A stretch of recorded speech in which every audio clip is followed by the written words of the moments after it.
Okay, I am agreeing with the flat earth people in the proposal that we are being lied to.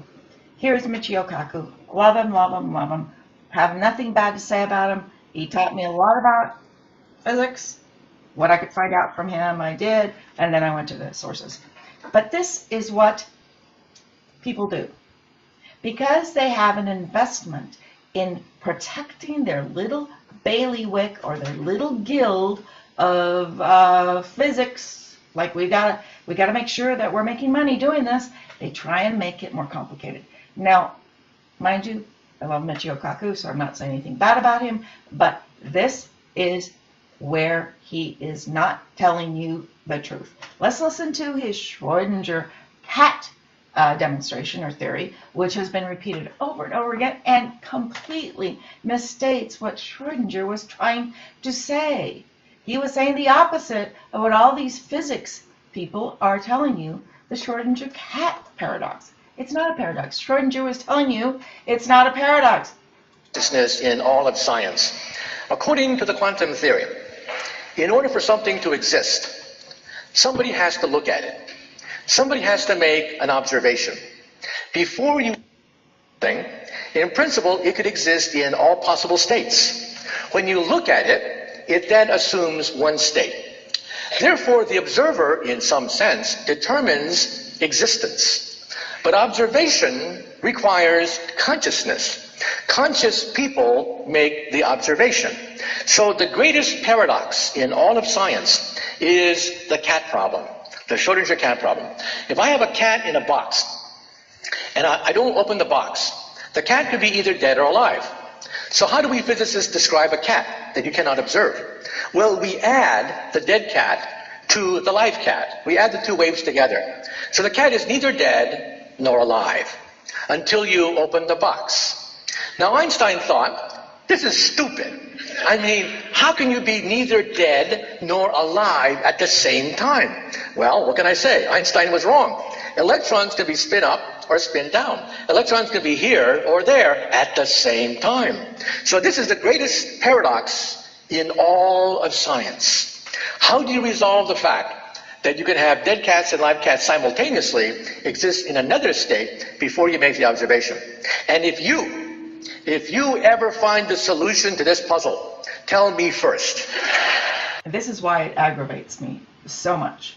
This issue has been repeatedly stated in a false manner. Now, you just heard Michio Kaku tell you that this is the greatest paradox in the world. How can a cat be both dead and alive at the same thing? And you add this wave and you add that wave, and it spins up and it's well, you've got to open the box and measure whether the cat is dead, and it's determined by our measurement. That is not what Schrodinger was saying. In fact, Schrodinger was saying the exact opposite. And this is what I'm telling you about these physicists, or you can say a stockbroker, or you can say a detective, or any person that's trying to protect their particular way of making money by making it seem so mysterious. Okay, so I love Michio Kaku, a little tipsy at the time he was giving that speech, but let's see what Schrodinger was really saying. Schrodinger was actually saying the opposite. He was trying to point out, just like Einstein said, the ridiculousness of the Copenhagen interpretation that something can be both alive and dead at the same time, but it's the observer that determines it. He's saying no. And what he used was this cat paradox to show the cat's going to be dead, whether I measure it or not. Just because I open the box and see, oh my goodness, the cat is dead, doesn't determine whether the cat is dead. That's what Schrodinger was saying. That's what Einstein's saying. But now we've got how many eras of people like Michio Kaku completely reversing what Schrodinger is saying? Okay, let's read this right now. The paradox theory of the Schrodinger cat. Okay, Schrodinger cat is a thought experiment, sometimes described as a paradox, devised by physicist, my favorite one, Schrodinger in 1935, illustrates that he saw as the problem with the Copenhagen interpretation. Now, you got to know what the Copenhagen interpretation means, and that's what Michio Kaku is talking about. The Copenhagen interpretation means the cat is alive or dead, but you got to measure it, and that determines whether it's dead or alive. This was Schrodinger saying that is false. The Copenhagen interpretation is false because that cat's going to be dead or alive whether I open that box. So anyway, the Copenhagen interpretation is what Schrodinger was trying to refute. And that's not what Michio Kaku is telling you. Michio Kaku is telling you he's agreeing with the Copenhagen interpretation, but he's not.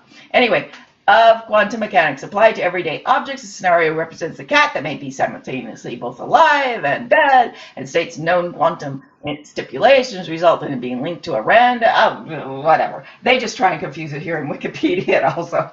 But Schrodinger was saying the opposite of everybody that has used this cat thing. Schrodinger was saying the Copenhagen interpretation, which determines that you have to measure the atomic location or the atomic momentum to determine its measurement, is false. That atom is going to act according to its momentum and direction and where it's going, whether or not you measure it. In order for our instruments to measure it, yeah, we have to slow it down and then it collapses. But Schrodinger is saying the Copenhagen interpretation is wrong. It doesn't take our measurements to determine its momentum, direction, and velocity. It's going to be that way whether or not we look in that box and measure whether the cat's dead or alive. That cat's going to be dead if that cat is dead, or it's going to be alive whether or not we look at it. So this is another way I'm just showing you that it's true.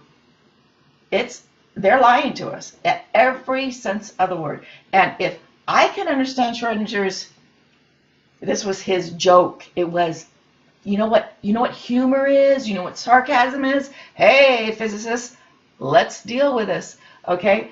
And Michio Kaku, love him, love him, love him, keeps repeating the same thing. He's got a protection racket going there. He wants to protect his little bailiwick, which he made plenty of money, and he can even give a talk when he's a little tipsy. And he was very adorable there, but you know what? He's repeating the same stuff. Schrodinger was saying the opposite of what Michio Kaku is saying.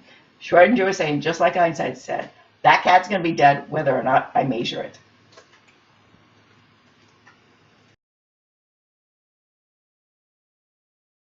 Okay, let's be very clear. Schrodinger said he was disputing the Copenhagen interpretation of quantum measurement. So let's read the Copenhagen interpretation that Schrodinger was objecting to. According to the Copenhagen interpretation, physical systems generally do not have a definite property prior to being measured, and quantum mechanics can only predict the probabilities that measurements will produce certain results. The acts of measurements affects the system, causing the set of probabilities to reduce only to one of the possible values. Okay, how many times has it been repeated that Schrodinger agreed with the Copenhagen interpretation? But no, what we determined was Schrodinger's cat was a joke, and it was saying he disagreed with this Copenhagen interpretation. You don't have to measure something in order for it to be a definite fact. A cat is going to be dead whether you open the door and measure its death or not. It's going to be dead. So Michio Kaku, how many students have been taught this totally opposite interpretation of what Schrodinger was saying? That is the problem. Not only are people wrong, they're lazy, they're sloppy, they repeat things that are not true. And I love Michio Kaku, but again, he has completely misrepresented and misstated the Schrodinger cat theory, which is opposite of what he said.